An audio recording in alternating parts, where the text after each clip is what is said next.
That brings us to the next session, which is being moderated by Dr. Mithilesh, Dr. Kaushik Trivedi, Dr. Rishabh Parikh. Chairpersons will be Dr. Atul Abhyankar, Dr. Sharad Dave, Dr. Kushal Pujara. Over to chairpersons to introduce both the speakers and then also give the case outline, and then we can have the first talk. Over to chairperson.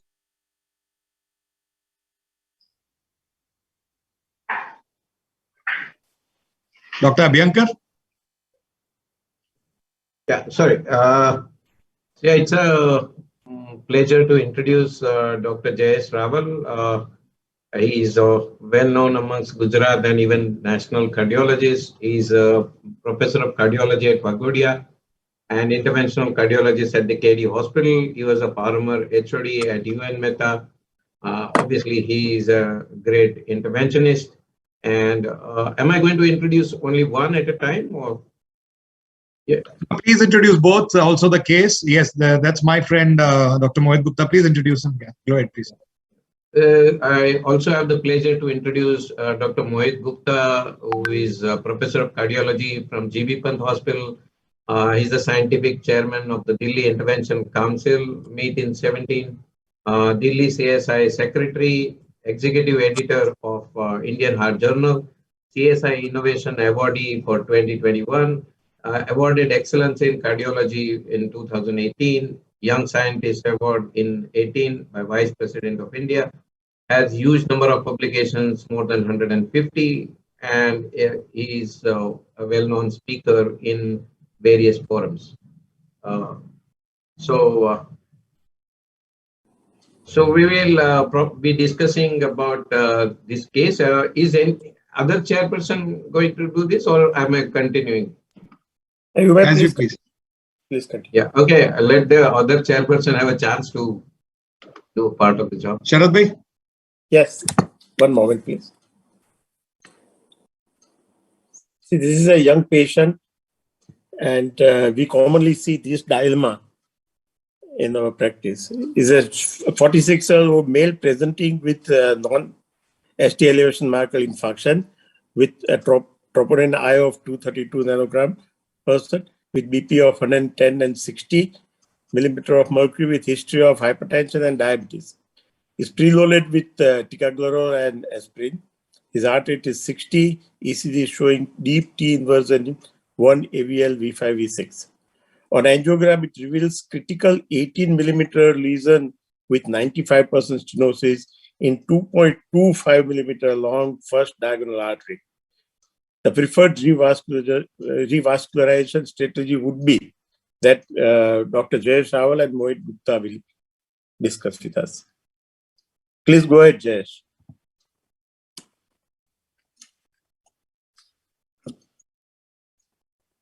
Please unmute your mic, Jayesh.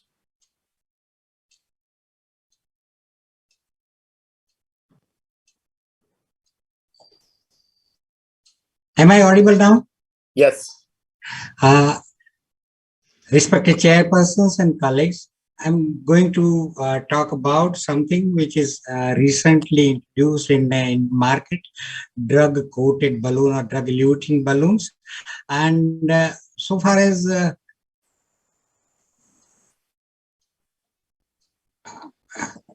I'm just sharing my screen.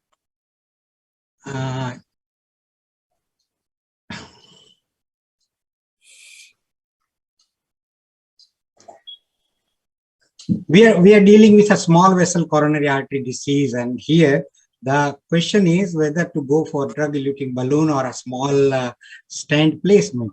And very important aspect is that whether drug-eluting balloons will stand the test of the time in the long run. Now we have probably longer data. I'll narrate in a few minutes. In 2001, we started with having one stent placement data, and then later on, we had the first data of 2006, where drug-coated balloons were introduced into the therapeutic armamentarium. We have problems with the stent placement, delayed healing, stent thrombosis, sometimes benign neointimal hyperplasia will be progressing into new atheroma, or sometimes late loss, malposition, and so many things. So stents were posing problems in next few years, and we started scratching our heads to go for new innovations. So what are the challenges we encountered in different scenarios in coronary stent placement? And very important thing came to our mind was small vessel disease. Small vessel disease is defined as less than 2.8 millimeter, and very small vessel disease are between 2 to 2.25 millimeter. Nowadays, 2.25 millimeter stents are very easily available, and as of Southeast Asian countries are there, 40 to 50% of coronary lesions are in small vessel disease, and 30 to 50% of our coronary interventions are being done in small coronary arteries. Female, old age, diabetes, peripheral artery disease, all these things are predisposing factor for our pain in the neck, and so recurrence is also very, very peculiarly high in small vessel disease. Whatever type of stent you use, older generation or a newer generation stents, and the use of drug-eluting stents in small vessel disease was associated with very high risk of MACE and stent thrombosis. This is very peculiar even in diabetes. I'll come to the data later on. So overall picture is that we'll end up with 3 to 5% of the in-stent restenosis, and that small vessel disease has remained a very peculiar problem in our day-to-day work. Similarly, bifurcation lesions. Whenever you encounter a bifurcation stenosis, side branch involved are very important, and side branch restenosis rate, recurrence rate are very high as compared to the main branch. We have identified that side branch stenosis are to the tunes of 37% in as compared to bare metal stent implantation. So we need to go for a very nice objective, and that data started powering in from 2005 to 2006, and initial evaluation of drug-eluting balloons were tried in in-stent restenosis, and later on de novo lesions were also being tried. Since 2010, we have got number of trials. In 2012, we got Bello. In 2018, we got Basket Small. In 2018, again, we got Restore, SVD China. And almost all these data, apart from initial 2006 and 2010 data, all other data have shown more or less the same MACE rate over a period of 1 year or 3 year duration. So initially, look at the initial data where the trial was abandoned because of poor response to drug-eluting balloon. But then came the Bello trial in 2012, where 182 patients were being evaluated. Really small vessels were evaluated by paclitaxel eluting stents as well as drug-eluting balloon, and you can see the data. The data outcome clearly says that MACE is less with a drug-eluting balloon in small vessel. Target vessel revascularization was also less, and target vessel failure rate is also less. So more or less encouraging data started powering in 2012. This slide is very peculiar from Bello study, that there is a quiescent phase of coronary artery disease after the initial 200 or 250 days of intervention, and that continues for 3 years. So somewhere from 250 days to 1000 days, more or less the quiescent phase of coronary artery disease is there. In that era, you have a very clear-cut advantage of drug-coated balloon. So drug-coated balloon fares well over a period of 3 years' time. Different types of drug-coated balloons are available from different manufacturers. Sometimes they have different concentration of cytotoxic drugs. They have different salt as a medium. They have different particle size. So no single drug-coated balloon is similar to the other one. We got the first very nice data from Restore China. It was probably the best trial we can have. Somewhere around 230 patients were randomized, and 9-month angiographic follow-up was available. 1-year clinical follow-up was available, and this is the baseline characteristics, almost identical to the all groups. And look at the target lesion failure rate and p-value. P-value is non-significant. That means that target lesion failure was more or less equal with the drug-coated balloon, as well as our latest generation stent placement. In nutshell, though numerically this looks larger, that the drug-coated balloon was faring bad, but look at the p-values, and the p-values are really non-significant. So the data is equivalent data favoring coated balloon, non-inferior to drug-eluting stents. Restore SVD data was available in October 2019, and it was very clear non-inferiority trial where the latest drug-eluting balloon was drug-eluting stent was used. Data was available angiographic at 9 months and clinical follow-up up to 2 years. Similarly, side branch involvement was also evaluated in different trials. Now we come to the another trial from Switzerland, University of Basel, and this basket small trial was all-comer trial. Every patient coming will be randomized. Follow-up was up to 12 months. It is the largest randomized clinical trial with a drug-eluting balloon, 758 patients. And they were first treated with simple balloon, and after pre-dilatation, they were randomized either to get DES or DCB. And what are the results? Majority of patients were randomized after the pre-dilatation. So there was a bias, and one can claim that there was a bias to receive drug-coated balloon. But nevertheless, probability of or definite thrombosis was practically nil in drug-coated balloon. That means that drug-coated balloon has a less immediate risk. Rates of major bleeding are also numerically less. Why less? Because we give antiplatelet agents for 1 month and then we stop it. So what are the messages from basket small trial? There is no permanent implant inside. The results are more or less same as drug-eluting stents. There is an advanced solution for high bleeding risk, upper GI bleed, lower GI bleed, cancers, and there is a promising result where promising results with less number of stents being deployed. 3-year follow-up non-inferiority data is available. You can avoid unnecessary stent. DAPT is only for 1 month. And very important aspect is that late lumen enlargement. When you implant a stent, there is a late lumen loss.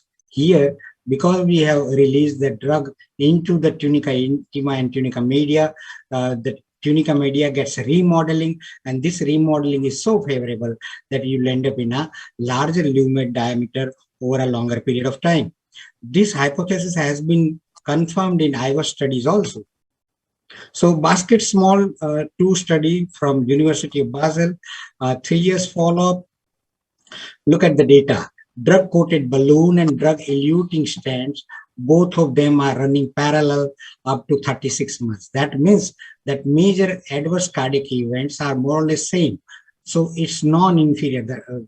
Putting a drug-coated balloon is non-inferior. So I would definitely go for non-inferior results of this coated balloon. And look at the different varieties. The latest good quality balloon is Zions, good quality stent is Zion stent. And with the Zion stent, a parallel line comes, and that is drug-coated balloon. That means we have a very similar data for even the latest generation balloons, stents also. And that has been maintained. That good results are maintained up to 3 years of time. I don't go into details of these things because I have to go through various recommendations and guidelines, consensus guidelines are gradually coming up for small vessels and bifurcation also. A word about drug-coated balloon consensus group, and there are problems with the dosage schedule of different balloons, formulations with different salts, release kinetics are different. So balloons are not equal to each other. Pre-dilatation is always necessary, and then you can randomize to receiving these things. Diffuse long lesions where you cannot have stent more than 48 millimeter size, then you can definitely place a drug-coated balloon and give a good result. Different trials I have already narrated. Small vessel disease is very peculiar in diabetes. We know right from 1998 that whenever we have a small vessel, we have a higher restenosis rate. Late lumen loss of 45% will be very detrimental in a small vessel. Diabetic patients have smaller arteries that we know. Diabetic patients have very major cardiovascular events, very frequently higher. So we are interested in looking at the results of diabetes and drug-coated balloon, and need for target vessel revascularization was significantly less. Look at this bar graph, very clearly says that this is non-diabetic patients, but this is diabetic patients. And diabetic patients needs over a period of 3 years are equal. And when you see the target vessel revascularization rate, it is really less. That means that we are really justified in using drug-coated balloon. Non-inferior study in diabetic patients, use of DCB in small coronary artery vessels is superior to DES. That is what has been a conclusion in Journal of American College of Cardiology Interventions 2021, the latest data. I have already narrated about class effect for all DCBs cannot be assumed. This is a graphic depiction of granules of salt and drug. So in nutshell, I have enough data to use drug-coated balloon. I have few slides for rebuttal, but that after Dr. Mohit Gupta puts his view forward. Dr. Mohit, Om Shanti.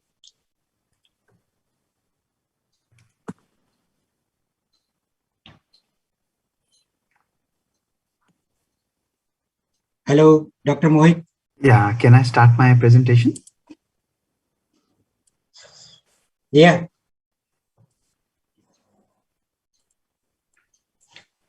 Okay, thank you so much, sir. Thank you so much for this opportunity. So my topic is small vessel coronary artery disease. The case in question is this: long diurnal disease in a 46-year-old male, diabetic, hypertensive, and a case of non-ST elevation. So you have faced a real big challenge for me, my dear friends. This is the small vessel disease in form of a sumo wrestler. And this is myself, a drug-eluting stent. I'm really laughing whether I'll be able to defeat this giant or not. Let us see who survives the test of the time. No doubt, small vessel disease, we all know, less than 2.8 or less than 2.75 or less than 3, whatever definition you use, it's fine. And very small vessel disease is 2 to 2.25. Approximately 30 to 50% of the coronary interventions are in today's small vessel disease. Which substrates, as sir has very nicely highlighted, long lesions, diabetes, hypertension, old age, women, and peripheral arterial disease. These are the substrates, and our patient already has a diabetic and he is a hypertensive. Why it is a challenge? We all know, because of frequent diffuse nature, higher restenosis, as sir highlighted, more chances of dissection and perforation, and obviously thrombosis. You put a small stent, high gain, and the patient is going to have a thrombosis, which is really serious complication.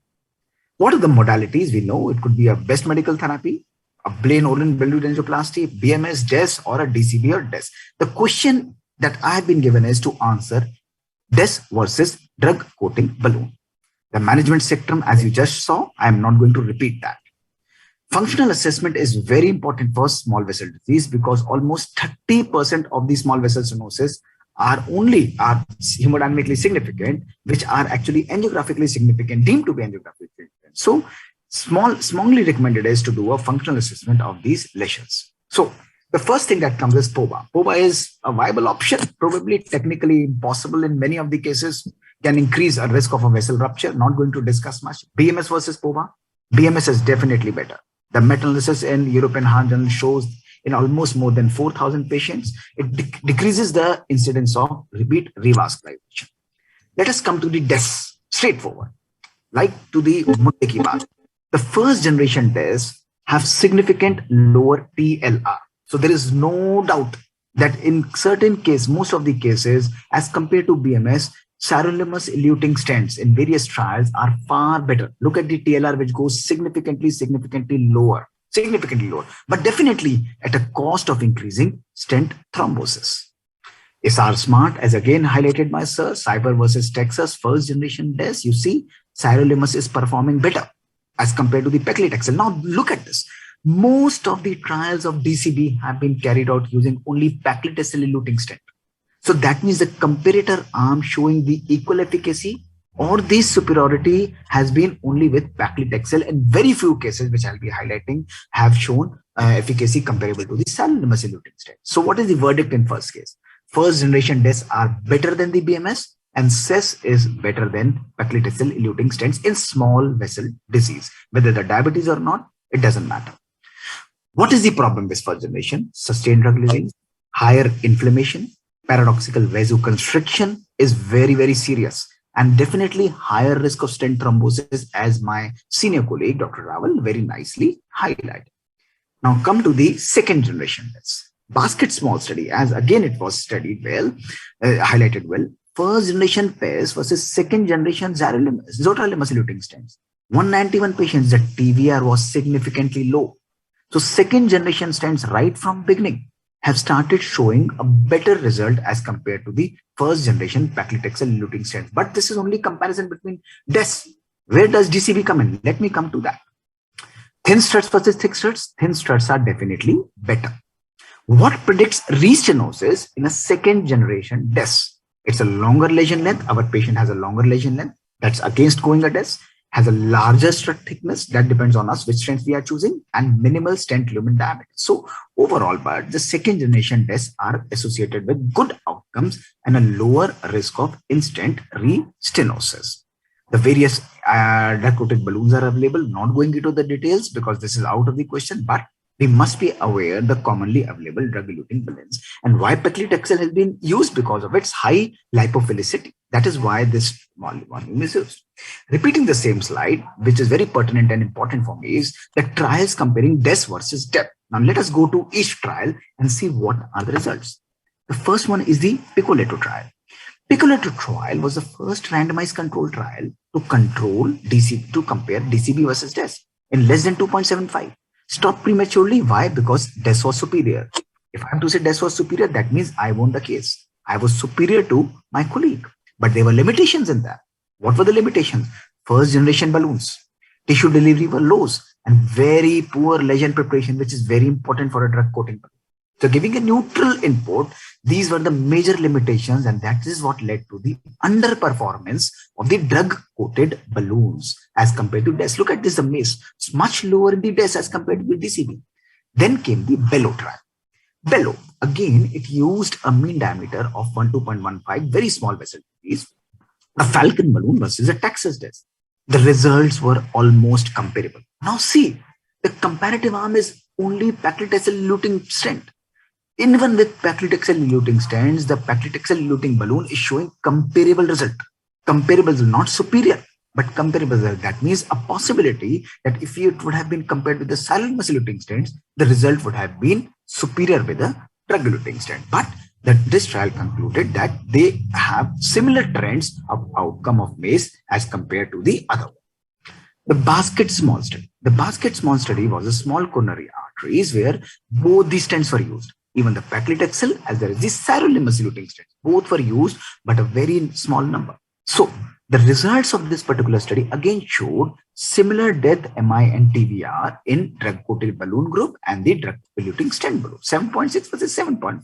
So again, the results were comparable and DCB was non-inferior.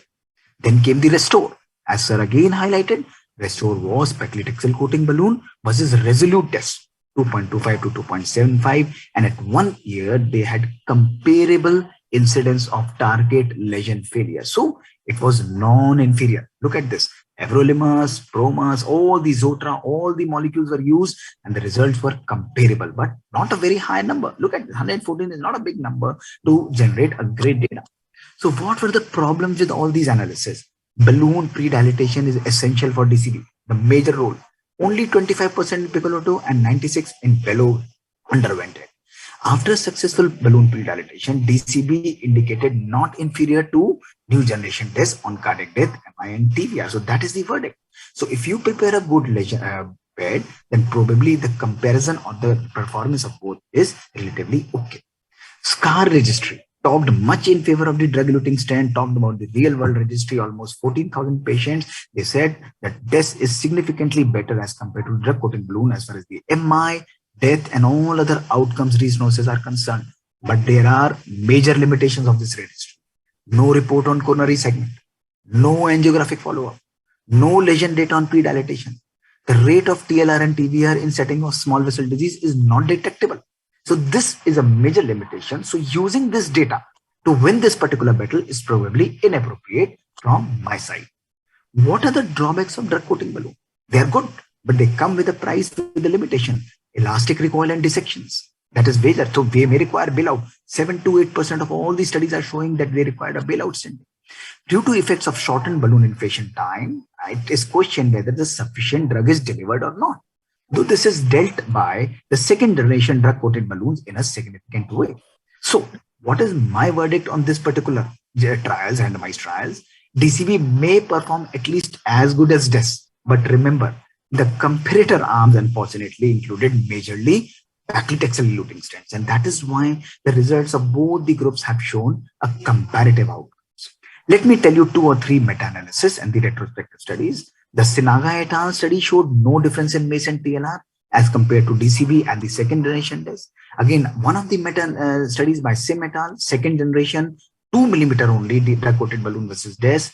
They had similar TLR and death, and this is the major meta-analysis published in 2018 that outcomes of 7 trials, more than almost 2,000 patients, use of DCB in a small vessel disease is comparable outcome when compared with DES as compared to the balloon angioplasty. So this is very important. Look at this. The TLR, the MACE, and the binary restenosis all are comparable both with DCB and DES in this meta-analysis. But meta-analysis, have their own limitations. Then the last meta-analysis that came in 2019 was by Lee et al., which again showed newer trials. All these trials were included 3 non-randomized and 3 randomized, that drug-coated balloon strategy is again non-inferior, delivering a good outcome in non-fatal MI and can be recommended as an optimal treatment strategy. Guidelines still are reluctant to include this, but they are there to stay. So what is my verdict? My verdict is a balanced verdict, very clearly. So my case, or if you say a patient has a vessel which is less than 2, I would definitely choose a POBA in that. Probably if I need, I will go for a drug-eluting balloon in this particular case. If the patient has a dissection, always a possibility. If there are flow limited issues which are related, DES is always a feasibility in all the spectrum. Everywhere DES can be used, but DEB has a role only in less than 2 and 2.25 liters. So when would I choose a DEB? When there is optimal flow after pre-dilatation, I'm good with DEB. No dissection, I'm good with DEB. No residual stenosis, I'm very happy with DEB. TIMI 3, I will go for a DEB. And diameter 2 to 2.5, I'm happy with that. But if it ends up in a dissection, if there is a residual stenosis, if a TIMI flow is compromised, and if the diameter is relatively higher, I would choose a DES. What is my verdict? My verdict is this. This is the giant we are dealing with. Remember, if you ask me to defeat this alone with a DES, it's not possible. If Dr. Raval also tries to defeat alone with a DCB, not possible. Together, we can win this battle. That's the message. We have to use both the tools judiciously, because I have firmly lived in my life that all modalities should be used with clinical experience. A fool with a tool is still a fool. So don't be clinically focused that I only have to use this. Have an open mind and you'll get the best one. Thank you, folks. Have a growth mindset and have a great conference. Thank you for this great opportunity.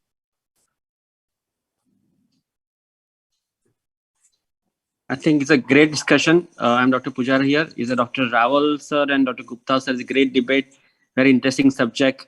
I think the wiseful question from Dr. Sharma selected this one because of a young patient, 46 years old, and you always think what is better. It will be more interesting if there will be third debate about the medical management aggressive in this case. So we don't have. I have some rebuttal. But I think what we both have agreed, both are right in their own way. So in the cath lab, in conclusion, they should have both in the shelf. And you tried with the DAB first. If there is dissection, as you said, impaired TB flow, then we should have thin strut dash should be ready on the shelf. And I think the informed consent to the patient and family is very important here, because young patient, you're putting metal or you don't want to metal, DAB has chance of restenosis. And all the trials are up to 1 or 3 years data. So I think we should have still think for the patient's choice and then get the verbal consent, informed consent to the patient, and decide both should be available on the shelf. Great discussion. Thank you.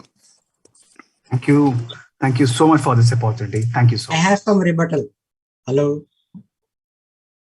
Yeah, please go ahead. Kamal, I have some rebuttal, and that's yeah. Please go ahead. Please go ahead, Jayesh. I'll share my screen. See, the thing is, Dr. Mohit has a very nice last slide, which showed a very clear flow chart. Messi et al. Has very nicely described that flow chart, how to go about DCB in small vessel disease. But there are peculiar scenarios which I have narrated, and I'll just go through that. There is one situation where you have a lesion in mid to distal LAD, where most of the surgeons are happy to put a graft and a stenosis. At that place, if you put a stent, then surgeon will be annoyed in near future or a late future time. So this is the place where I would love to put a DCB. Similarly, if I have a RCA very tortuous leading into PD and PLV, then probably if I tackle PD and PLV, I would go with DCB. If we have a large diagonal ostial stenosis, and where the angle with LAD is not permitting two-stent strategy, then probably drug-coated balloon for diagonal would be a better option. Similarly, narrow angle circumflex and OM ostium, we have to go with drug-coated balloon. Patients with high-risk bleeding, I have already narrated GI bleed and all those things. There is a peculiar phenomena in Indian setup. Some of patients present with segmental ectasia and stenosis. This graphic presentation is there. Some ectasia followed by stenosis, then ectasia followed by stenosis, tandemly located. There probably drug-eluting balloon would be very nice to do. And of course, if I am to tackle myocardial breach, I would love to have drug-coated balloon. Thank you. Thank you. Thank you so much. I totally agree with this. No rebuttals.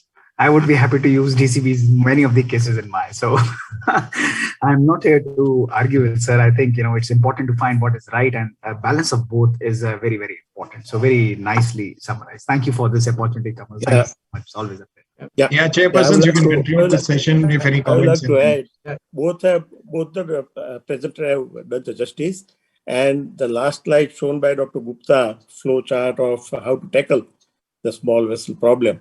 But see, in our practice, we see even LAD many a times not more than 2.5, not more than 2.75. There, I think drug-eluting stent is a must, because it is supplying a very large area of myocardium.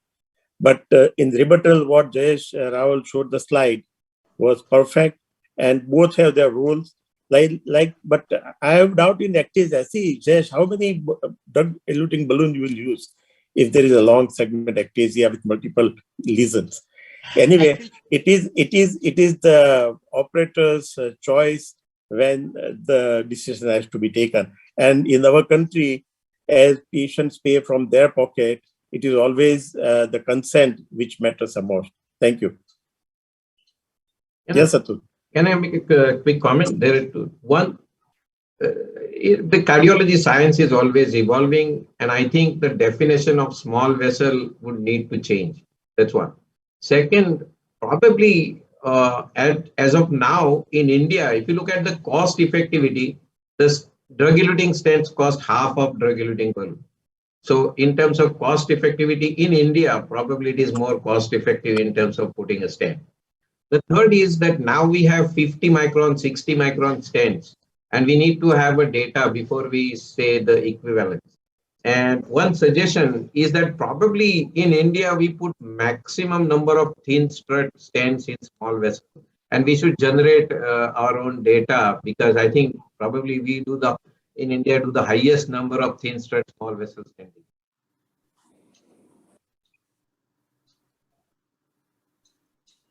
Yeah, I think well summarized. I think we should, I would thank profusely all the chairpersons and speaker, Dr. Abhyankar, Dr. Sharad Dave, both the speakers, Dr. Mohit Gupta, Dr. Jayesh Raval, and the moderators as well, Dr. Kushal Pujara, Dr. Mithilesh Kulkarni, Kaushik Trivedi, and Dr. Rishabh Parikh.